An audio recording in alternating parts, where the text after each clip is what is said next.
Hi everyone, welcome back to another episode of Ask Dr. Adam.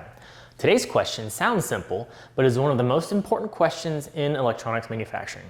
How clean is clean enough? Stick around to find out.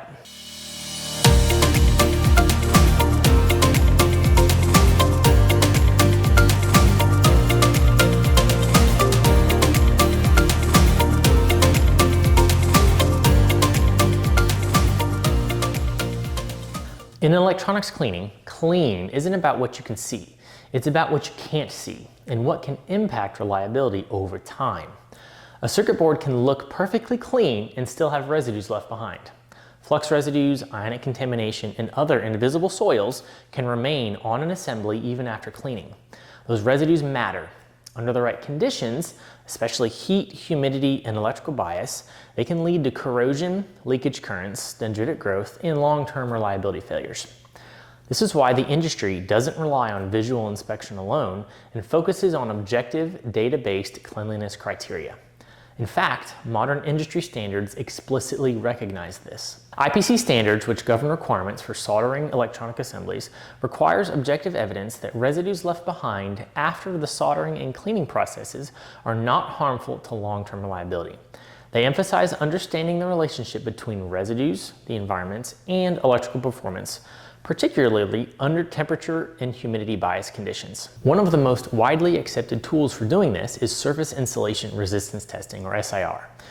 SIR testing is defined in IPC Test Method 650, Method 2.6.3.7, and evaluates how residues affect electrical insulation resistance when assemblies are exposed to elevated temperature, high humidity, and an applied electrical bias.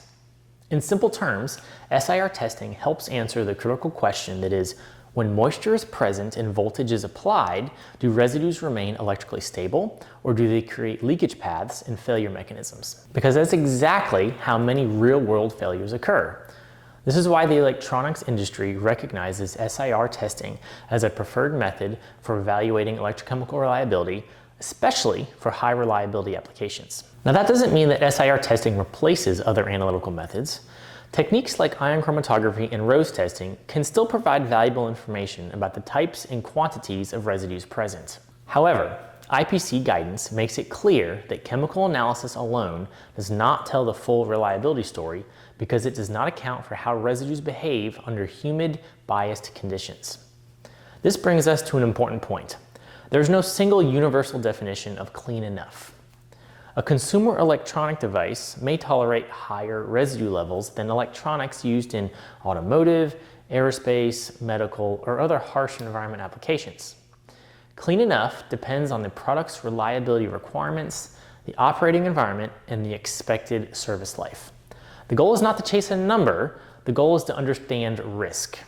Clean enough means that the residues are controlled to a level that does not pose an unacceptable reliability risk for that specific application. That's why modern standards focus on process qualification and objective evidence. So instead of asking, does it look clean? A better question is this assembly clean enough for what it needs to do and how long it needs to do it?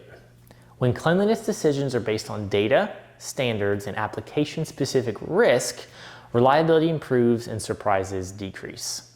That's what clean enough really means. Thank you so much for watching. If you enjoyed this video, don't forget to give it a thumbs up and let me know your thoughts or questions in the comments below. You can also email your questions or comments to askdradam@kaizen.com. If you're new here, make sure to hit that subscribe button and turn on the notification bell so you don't miss any new episodes. And as always, stay clean.